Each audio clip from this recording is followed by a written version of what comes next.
Pacome Zouzoua. Pacome Zouzoua ni moja kati ya mchezaji ambaye ameitwa kwenye kikosi cha timu ya taifa ya Ivory Coast. Ukiangalia kwenye ligi yetu kuna wachezaji wengi ambao wanatokea taifa lile, lakini ni Pacome Zouzoua yeye peke yake tu ndio ameitwa katika kikosi cha Ivory Coast ambacho ni bora zaidi. Hii inaashiria nini kwa Young Africans na kwa Pacome Zouzoua? Pacome Zouzoua kinachomstaki sana ni taifa lake. Kama angekuwa anatoka mataifa ambayo sio ya mpira, Pacome Zouzoua sio kukosa kwenye timu ya taifa ya nchi yoyote. Hata tukisema leo tumewapa uraia wakina Arthur Banda, wakina Domalo, tungemuongeza mtu watatu mwingine Pacome, sasa hivi angekuwa yeye ndo wa kwanza kuandikwa kule juu jina la wachezaji wa timu ya taifa ya Tanzania. Yaani badala kwanza na kipa unaanza na yeye. Kwa sababu ni mchezaji aliyetimia, ni mchezaji ambaye anajituma, ni mchezaji ambaye anaamua mechi. Na Pacome Zouzoua namfananisha kama Messi wa Barcelona. Walikuwa wakishindwa kabisa, hii mechi imetuzidia, wanamuita wanamwambia Messi, mechi imetushinda, hebu tuamlie. Anaamua, watu wanapata ushindi, timu inabaki kwenye revo. Kwa hiyo Pacome Zouzoua kuitwa timu ya taifa hajaanzia Yanga ujue. Aliitwa hata wakati yuko AS Kimomisa. Bahati mbaya ni kwanza anaenda kupambana na nani? Ile namba aliyoitiwa anaenda kucheza na nani? Kuna wakina Sagare, kuna wakina huyu nani wa Nottingham Forest. Kwa hiyo ni wachezaji anaenda kwenye namba yake, ni wakubwa ambao wana uzoefu na wanakutana na walimu wakubwa na wanakutana na wanacheza mechi kubwa. Kwa hiyo Pacome Zouzoua kuitwa timu ya taifa ni haki yake. Ila sasa kwenda kucheza ndo inategemea na wala aliowakuta wako kwenye form gani. Pacome Zouzoua kuitwa timu ya taifa hajapendelewa wala hajaonelewa, ni haki yake ambayo angepaswa kuitwa muda mrefu sana. Yeah. Ukimwangalia Pacome Zouzoua, nataka tumlinganishe na ambaye anaitwa MVP kwa upande wa wekundu wa Msimbazi, Jean Charles Ahoua. Kuna mlinganisho huo kwamba huenda Ahoua akawa MVP ama Pacome Zouzoua MVP. Upande wa Young Africans wapo kwa Pacome, lakini upande wa Simba Sports Club wako kwa Ahoua. Wewe kwako unaona nini kwa wachezaji hao wawili kwenye msimu uliopita? Ya, unajua sasa hapa hii tutaamua kimapenzi tu. Tutaamua kimapenzi. Angalia goli alizofunga Ahoua, penalty ngapi?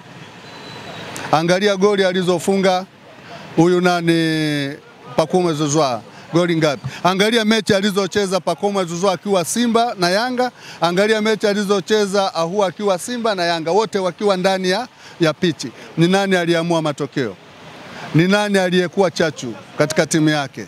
Tusilinganishe hivi vitu, unajua wao bado wanacheza. Tuwaache wawe huru, wapambanie vipaji vyao, lakini kikawaida MVP wala hata hahitaji maswali.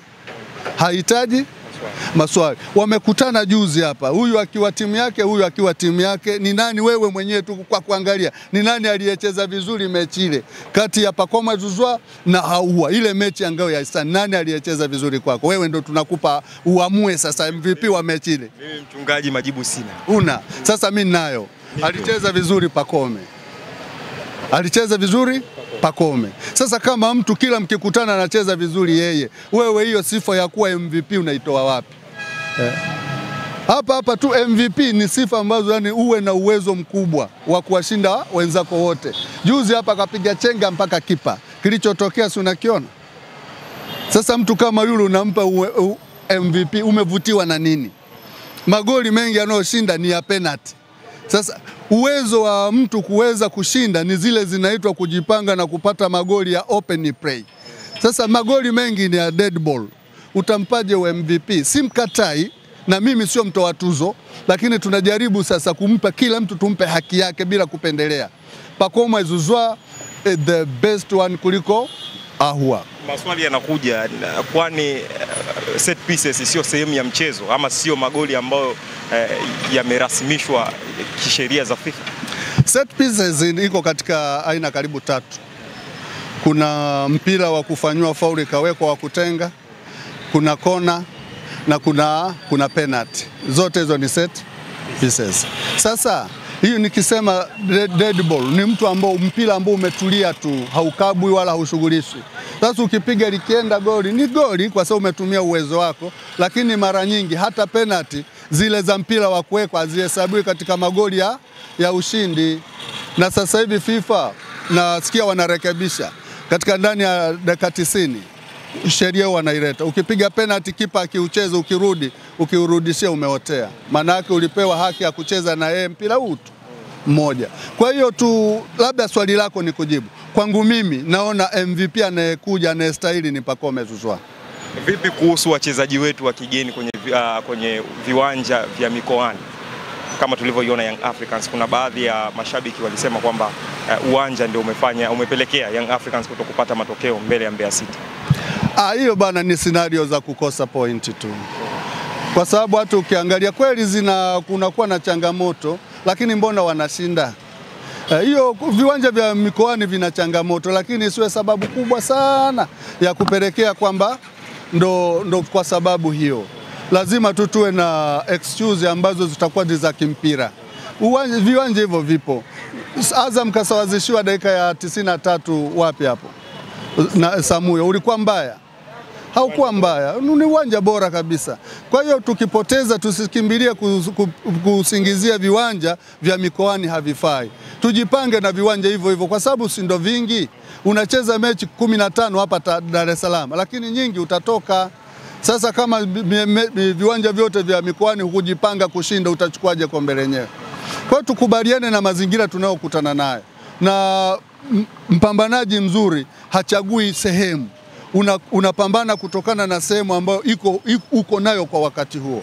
Tutashindwa kuuona ubora wa kina Pacome Zouzoua, wa kina Lassine Kouma, Mohamed Dumbia kwenye viwanja vya mikoani. Sawa, hata kama tukishindwa kuna mechi 15 hapa, tutaona hapa ubora wake. Kwa hiyo mambo mengi kule, sisi tutakachotaka ni ushindi tu. Iwe mpira kupiga long range, iwe ni vyovyote vile, lakini tupate ushindi. Na tukipata ushindi uwanja tena hatuongelei tena. Lakini tukifungwa ndo hivyo tunarudi kwenye uwanja kwamba mpira kuja ukadunda nilivyotaka kupiga nikaukosa basi. Lakini ndo hivyo. Kwa hiyo sasa tucheze kwa mazingira yote na tusiwe na visingizio vidogo. Tujipange kutokana na sisi hatuko Ulaya. Viwanja vingi vya Afrika leo tutalalamika hapa viwanja vya, tukienda huko kucheza mechi za kimataifa utachagua uwanja au utasema uwanja huu mimi sitaki na umeshapitishwa na CAF. Kwa hiyo tupambane tu katika mazingira yote. Tusiwe na visingizio ambavyo kimchezo tunaviona ni minor excuse.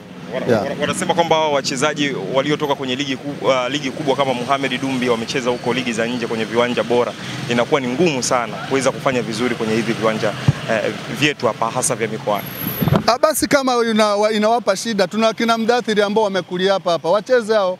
Viwanja vya mikoani wacheze waliozoea viwanja vya nani, hao waliotoka Ulaya, si hapa mechi zipo. Watacheza, tutagawana. Waliozoea makande wataenda kula, waliozoea biliani watakula hapa. Basi hatuna namna. Kwa sababu kama tutaingiza mtu aliyotoka Ulaya, mechi za mikoani tunapoteza. Hamna umana wote sasa Ulaya wake. Kwa sababu mtu aliyecheza Ulaya anatakiwa awe tofauti na mtu hapa, kwamba viwanja vyote yeye anacheza kutokana na uprofessional wake.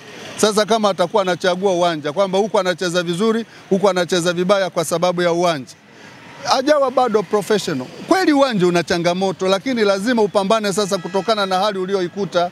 Na kama kuna kocha anaweza akayaona hayo, anabadilisha mbinu kwamba kutokana na uwanja hatuwezi kugonga chini, twendeni ndefu ili tukutane nao mbele. Basi hamna namna. Shukrani sana. Asante sana, nashukuru sana.